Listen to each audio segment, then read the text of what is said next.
gardens, a zoo, all kinds of attractions, as well as the wonderful Coronado Shores Beach. And so it did quite well for about 20 years, but in the early this is also where the promenade begins. There are several promenades along the waterfront. One starts from here on this side and goes south. Another one starts over there by the Hilton on the other side and goes the other way out to the Point Loma.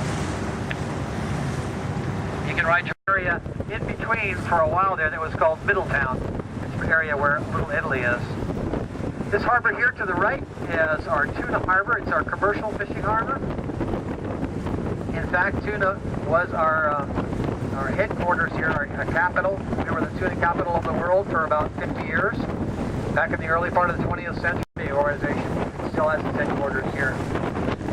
These rather chubby-looking blue-hull vessels over here to the right are fishing vessels that go out and catch bait. They use a technique called purse seining, and it's like a trap, a net that's on that reel there. It circles around behind the boat, and the derrick close the reel, close the net, and trap the fish inside. They bring them on board and put them into live bait traps on board, bait wells, if you will, and then they transfer that to bait traps at the mouth of the harbor that float at the mouth of the harbor, and then the commercial and sport fishing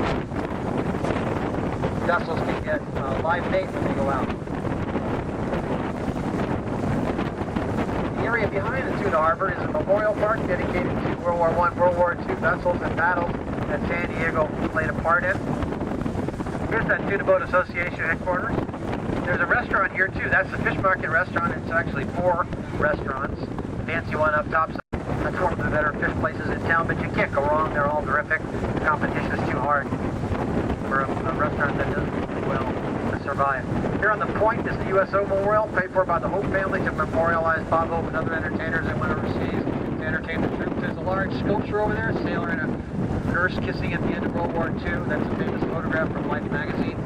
Midway Museum is coming up next here on our right, number 41, CV41.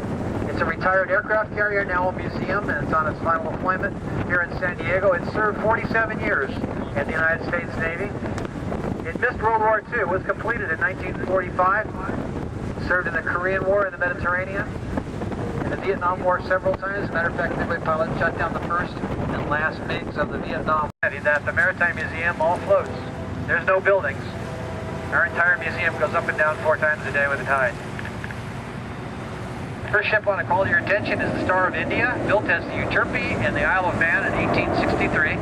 When that ship was built, Abraham Lincoln was the President of the United States, and in fact, he's the reason it was built, because he had the South blockaded and the cotton to England couldn't get through. So they used India instead, and they built ships like Euterpe to do that trade. And it worked for a while, but then the Suez Canal opened up in 1869, and steamers could do it faster and cheaper. So she had to come up with a new career, and she was taken into the immigrant service. So she carried immigrants from England down to New Zealand, the southern island of New Zealand, primarily Scotsman. And she did that for about 25 years, 27 years. Carried between 100 and 400 immigrants per trip down there.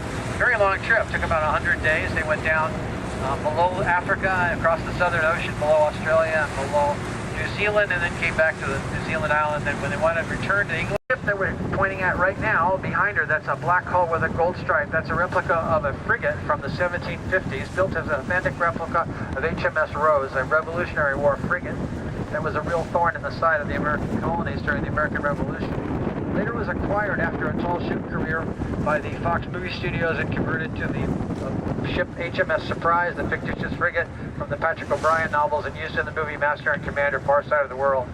So she sails as well. This ship here is a submarine, obviously. It's a Russian submarine. Served in the Russian fleet from 74 to 94, a 20-year career sailing out of Vladivostok, and spent most of her time shadowing the Midway Battle Group from Japan. So here they are in retirement, enjoying the sun here in San Diego. Up and down. If you're interested, there's a dynamic display of that down in the Berkeley engine room, so be sure and visit that pretty cool exhibit. The submarine over here is an American submarine, 555. That's the USS Dolphin, the world's deepest diving submarine. Has dived to over 3,000 feet. And now it's part of our fleet. We're very happy to have her. Since about a year ago, she served in the United States War there, and compare the contrast the technology you see aboard the USS Dolphin with the technology you see aboard the B-39 Russian submarine, maybe you can figure out why the Russian Soviet Empire collapsed in '92.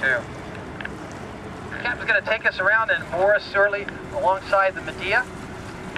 He's pretty good at it, so I'm pretty sure he can do it safely, but if you would be seated, we would appreciate it. Just